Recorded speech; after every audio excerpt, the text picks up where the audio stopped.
Assalamualaikum warahmatullahi wabarakatuh. Jumlah kurniatur. Oke. Siap.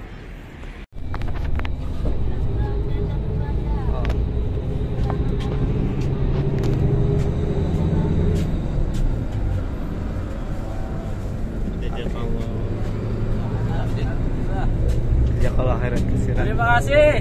Sama-sama. Hadiah. Hah? Buka YouTube. Tahun 2. Buka Google. Tapi yang ini mah nggak dijanjiin hadiah ya. Aku Apa tadi? jauh dulu, Pak. Jadi kalau mau dijanjiin hadiah, harus yang ada kata-kata sebelumnya yang bisa jawab dapat hadiah. Kalau nggak ada kata-kata kayak itu berarti nggak dapat. Perang Badar tahun 2, Perang Uhud tahun 3, Perang Khandaq tahun Biar keluar dulu. tahun berapa? Oh, biar keluar dulu. Hadiahnya belum dijanjiin jadi gak bakalan jawab. Harus ikhlas satu. Basic kehabisan saja dah.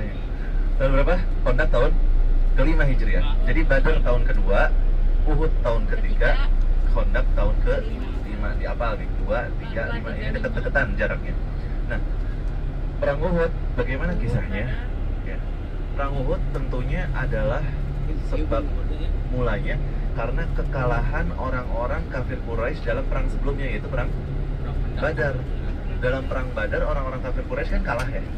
Mereka nggak terima kekalahan ini, maka mereka pengen ada perang susulan, perang lanjutan. Maka akhirnya mereka merencanakan untuk mengadakan perang selanjutnya, yaitu perang Uhud di tahun ketiga Hijriah, karena mereka nggak nerima kekalahan mereka dalam perang Badar. Nah, adapun bagaimana kisahnya tentang perang Uhud, bagaimana terjadinya perang Uhud, insya Allah akan kita jelaskan nanti ketika kita di Uhud ataupun ketika sudah nanti balik lagi ke bis. Kemudian sebelumnya di Uhud kita kan karena insya Allah mau sholat zuhur di Masjid Nabawi ya, biar dapat 1000 ya kan. Jadi mohon kerjasamanya di sini jangan terlalu lama. Kalau sekarang jam 10.42, jam 11-an lah kita udah naik lagi ke bis. Di sini ada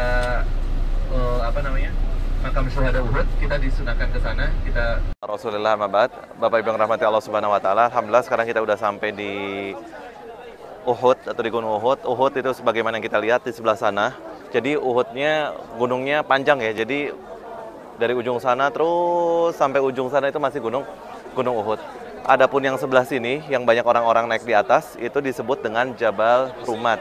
Jabal Rumat atau Jabal Rumah adalah artinya tempat para pemanah. Di mana terjadinya perang Uhud? Perang Uhud terjadi antara Gunung Uhud sama Jabal Rumat. Berarti di tengah-tengah ini. Dia di tempat yang sekarang kita lewatin, yang kita berdiri di sini, kurang lebih di sinilah dulu tahun berapa tadi? Tahun 3 Hijriah terjadi perang Uhud. Nah, kemudian ketika terjadi perang Uhud, Rasulullah SAW menyuruh para sahabat pemanah untuk naik ke atas bukit ini. Pertamanya kaum muslimin berangkat itu totalnya 1000 orang dari Madinah. Kemudian 300 orang dikomporin sama orang-orang munafik, biar ngapain kita perang, udahlah capek ini itu segala macam. Akhirnya 300 mengundurkan diri, balik lagi. Yang berangkat perang hanya 700 orang. 700 orang melawan orang-orang kafir Quraisy kurang lebih 3000 orang. Dari 700 yang di bawah sini kurang lebih 650. Kemudian yang 50 di atas Jabal Rumat itu yang banyak orang naik. Nah, kemudian di Jabal Rumat itu sebelum mereka naik, Rasulullah SAW mewanti-wanti mereka jangan turun. Jangan turun kecuali ada perintah untuk turun. Sekalipun kalian sedang melihat kita udah jadi bangkai, udah jadi mayat, dan bangkai kita lagi dimakanin sama burung pemakan bangkai. Kalau belum ada instruksi turun, jangan turun. Nah, akan tapi apa yang terjadi? Ketika itu orang-orang kafir Quraisy masih dipimpin oleh pimpinan mereka, yaitu Khalid bin Walid. Khalid bin Walid waktu itu belum masuk Islam. Jadi ketika itu Khalid bin Walid udah bisa dikatakan orang kafir Quraisy kalah. Kemudian setelah kekalahan mereka, kaum muslimin bisa mengambil harta rampasan perang. Yang 50 orang di atas itu kabita, ibaratnya mereka pengen ikutan. Maka 40 orang turun. Ketika 40 orang turun, yang 10 bilang jangan turun, belum ada perintah, belum ada instruksi. Kata yang 40, udahlah, udah jelas-jelas kita menang, ngapain lagi tunggu, udah kita turun. Ketika mereka turun 40, maka Khalid bin Walid ngelihat mereka turun, dan Khalid bin Walid yang tadinya mau pulang karena ngerasa udah kalah, akhirnya muter balik. Ada pendapat ulama dalam hal ini dua hal. Ada yang bilang muter balik Gunung Uhud, ada yang bilang muter balik Jabal Rumat ini. Allah alam pendapat yang kuat, Khalid bin Walid dan pasukan kafir Quraisy muter balik Jabal Rumat. Karena kalau Gunung Uhud diputar balik kelamaan. Maka begitu putar balik, nggak ada lagi yang bisa nyerang dari atas. Nah, maka kondisinya berubah. Tapi secara adab, kita nggak boleh bilang kaum muslimin kalah dalam perang Uhud. Ini keliru. Banyak orang bilang kaum muslimin kalah dalam perang Uhud. Ini sangat keliru. Yang benar kaum muslimin rugi dalam perang Uhud. Kenapa dikatakan rugi? Karena peperangan di zaman Rasulullah SAW itu yang jadi kebiasaan mereka, kalau dikatakan menang atau kalah ketika target berhasil. Ketika target berhasil, maka dikatakan menang. Target nggak berhasil, dikatakan kalah. Nah, targetnya apa dalam perang Uhud? Targetnya adalah membunuh Rasulullah SAW. Akan tapi berhasil apa enggak? Nggak berhasil. Maka nggak bisa kita katakan orang kafir Quraisy menang, kemudian kaum muslimin kalah. Yang benar adalah kaum muslimin mengalami kerugian. Bedakan antara kalah sama mengalami kerugian. Di antara kerugian yang dialami kaum muslimin adalah wafatnya para syuhada Uhud. Di antara para syuhada Uhud, di sini ada Sayyid Syuhada, yaitu Sayyidina Hamzah bin Abdul Muttalib, pamannya Rasulullah SAW. Kemudian juga ada sahabat lainnya, dai pertama di kota Madinah, yaitu Sayyidina Mus'ab bin Umair radhiyallahu ta'ala anhu, dan sahabat-sahabat lainnya. Tapi Bapak Ibu yang rahmati Allah Subhanahu wa taala, sekedar informasi agar kita tahu, dulu makam syuhada Uhud itu bukan di sini. Jadi syuhada Uhud meninggal itu di mana? Di makaminnya. Para ulama menyebutkan di mana mereka wafat, di mana mereka gugur sebagai syahid, disitulah mereka dikuburkan. Misalkan ada yang perang, kemudian mereka meninggal, jasadnya ada di sini, maka di tempat ini langsung digali kuburan, ditanam, dikubur di sini. Kemudian misalkan ada yang meninggal di sebelah sana, ya di tempat tersebutlah mereka dikuburkan. Jadi bukan di sini. Kemudian sekitar hampir 100 tahun setelah kejadian perang Uhud, setelah Khulafaur Rasyidin mereka meninggal, Abu Bakar meninggal, Umar, Utsman, Ali, dan di kota Madinah ini udah bukan dipimpin sama para sahabat lagi, tapi di zaman kekhalifahan Madinah terjadi banjir. Contoh kemarin aja Jeddah kita ngeliat banjir kayak gitu ya. Madinah pun sama, pernah banjir. Efek dari banjir tersebut, para syuhada Uhud jasadnya muncul ke permukaan. Jadi mayitnya yang tadinya udah di dalam kuburan, jadi di daratan biasa muncul mayit-mayit, dan semuanya 100% jasadnya utuh, nggak ada yang rusak satupun. Bahkan masih keluar darah segar. Disebutkan dalam kitab-kitab tarikh para ulama, kitab sirah tentang hal tersebut. Maka ketahuanlah di mana ini siapa mayit Sayyidina Hamzah, kena kelihatan bekas dadanya terbuka. Kemudian hatinya udah nggak ada karena dibunuh oleh siapa? Wahsy ya. Kemudian hatinya dimakan oleh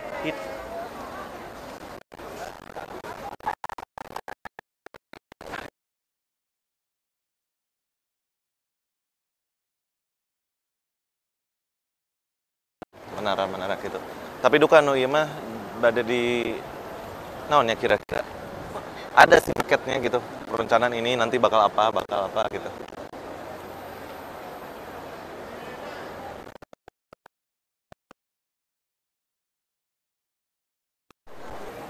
Ada mikrofonnya emang nggak boleh. Ya bismillahirrahmanirrahim. Assalamualaikum warahmatullahi wabarakatuh. Alhamdulillahirabbil alamin wassalatu wassalamu ala Rasulillah amma ba'd. Bapak Ibu yang rahmati Allah Subhanahu wa taala. Suara kedengaran jelas ya insyaallah. Ya. Alhamdulillah sekarang kita udah ada di Masjid Nabawi dan udah beberapa hari kita ada di Masjid Nabawi ini. Jadi Masjid Nabawi sempat kita bilang bahwa arah kiblat ngadep arah mana? Barat, timur, utara, selatan? Selatan ya.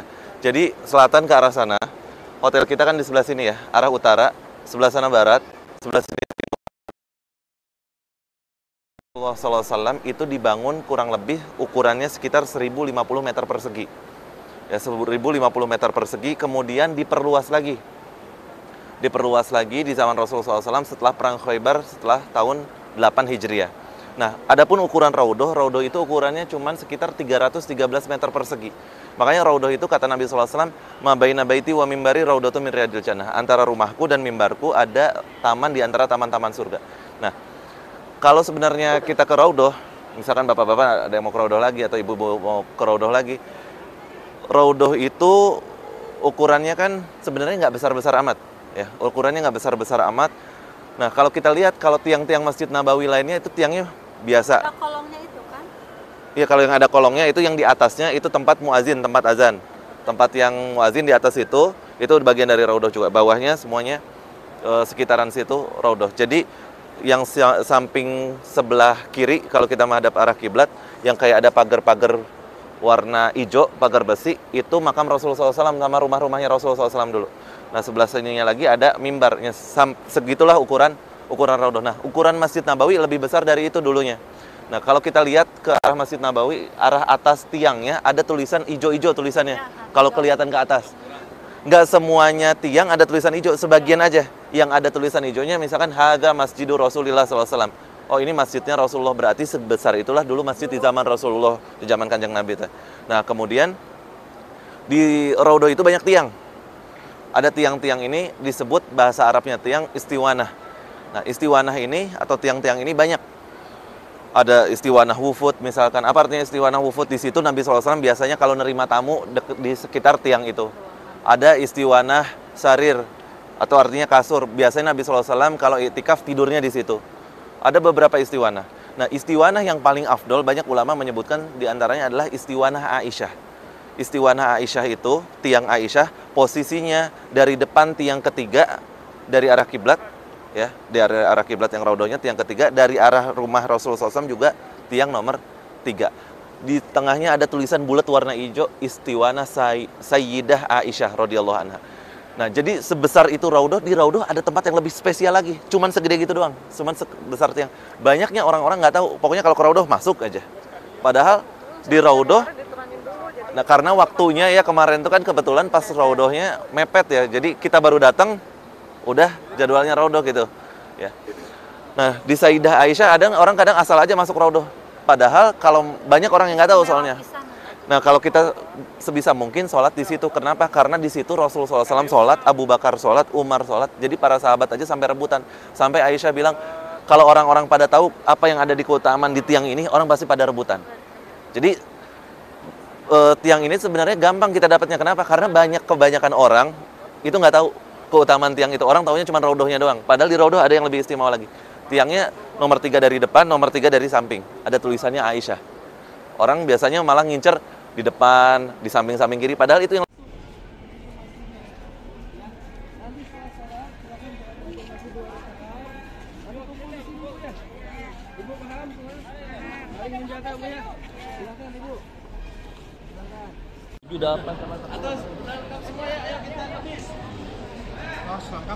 Mas, insyaallah.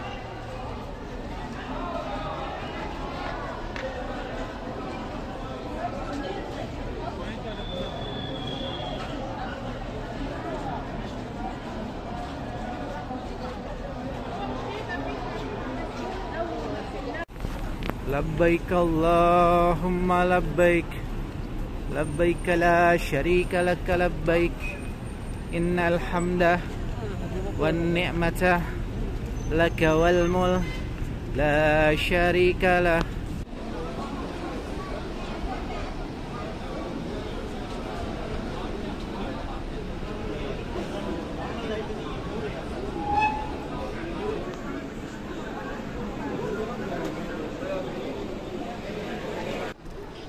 Subhanallah.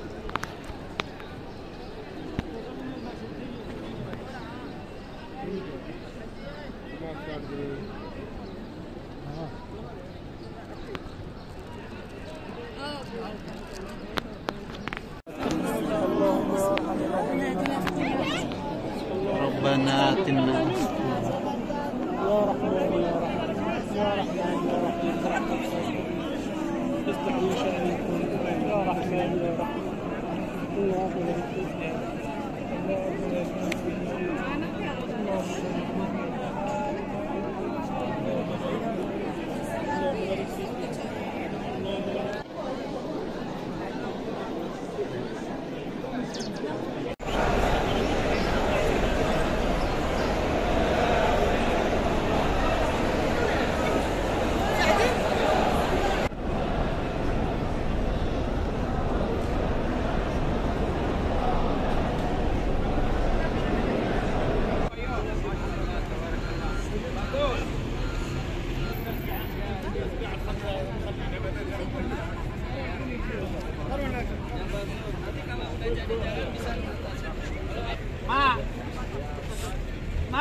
banyak coretan, vandalisme.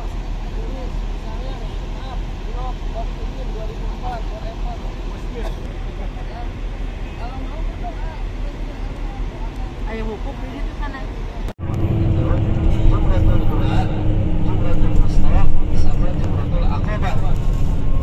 yang dilempar tanggal 10 adalah Jumratul Aqabah aja dulu. Ya, ingat tanggal 10 Zulhijjah yang dilempar hanya menuju Ka'bah. Menuju Ka'bah untuk melakukan.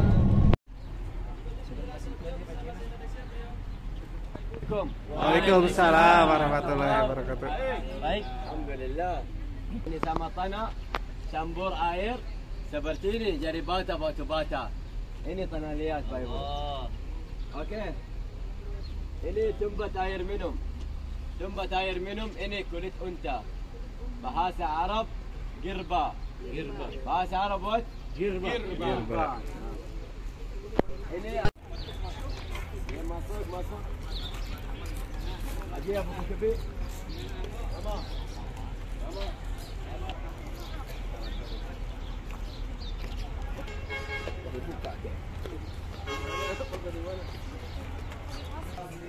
Ini adem nih.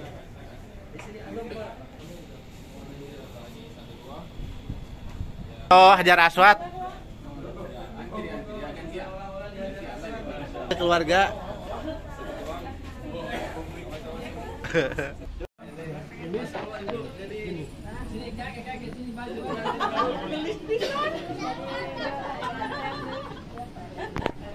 Assalamualaikum warahmatullahi wabarakatuh. Bapak dan Ibu yang kami hormati, terima kasih kami ucapkan kepada PT Kurnia Travel yang telah memberangkatkan kami ke Tanah Suci Dua Haramain. Mudah-mudahan pemberangkatan kami ini, haji atau umrah kami ini mendapatkan umrah yang mabrur, diterima oleh Allah Subhanahu wa taala. Dan kami merasa sangat puas dengan pelayanan yang diberikan oleh pihak Kurnia Travel dalam hal ini. Kemudian dari sisi teknis pemberangkatan, dari mulai pemberangkatan sampai dengan kembali kita ke Indonesia, alhamdulillah sangat memuaskan. Saya berharap ke depannya kekurangan-kekurangan yang mungkin sebetulnya tidak ada kekurangan, tapi kalaupun ada bisa diperbaiki di kemudian hari supaya jamaah ke depannya bisa lebih terpuaskan. Mungkin itu aja dari saya. Terima kasih. Wassalamualaikum warahmatullahi wabarakatuh. Saya salah satu jamaah umroh dari Travel Kurnia yang mana yang sudah melaksanakan umroh, alhamdulillah merasa puas bagi dengan jamuannya juga merasa puas. Oleh karena itu saya mengucapkan terima kasih kepada Travel Kurnia. Assalamualaikum warahmatullahi wabarakatuh. Alhamdulillah mantap ya, beda lagi, coba senang aja, pelayanannya bagus, sip lah. Bintang berapa? Guys, perjalanan kita menuju Dubai, insya Allah 2,5 jam sampai 3 jam. Doa dari follower Kurnia Tour, semoga tidak ada keterlambatan, insya Allah. Amin.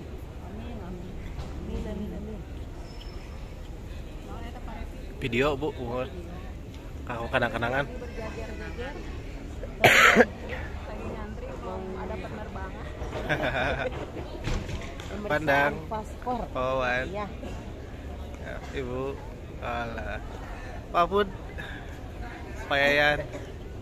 Ibu. Ragil. Merdeka. Iya, terbang.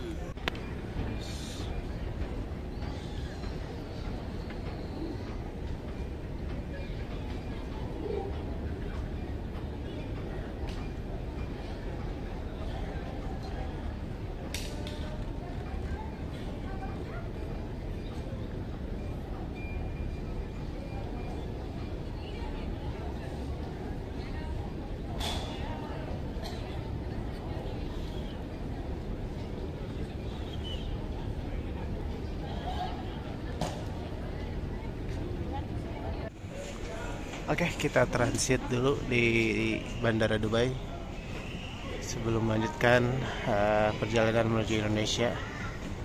Kurang lebih kita transit di sini sekitar 3 jaman ya, ke Dubai.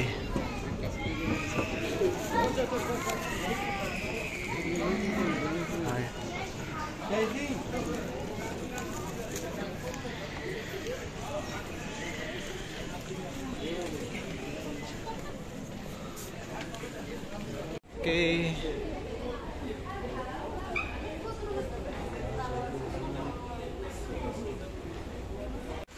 Oke, kita lagi ke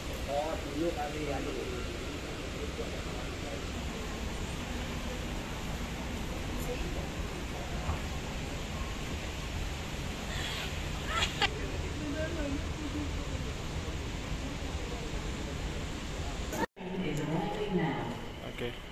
Kita akan naik kereta ya. Bu, bayar dia, Bu. Bu, bayar dia, Bu. Bu, bayar dia, Bu. Bu, bayar dia, Bu. Ibu. Ada semuanya ya?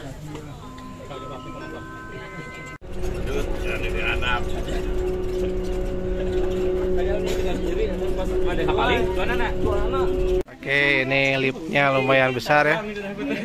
Cukup satu grup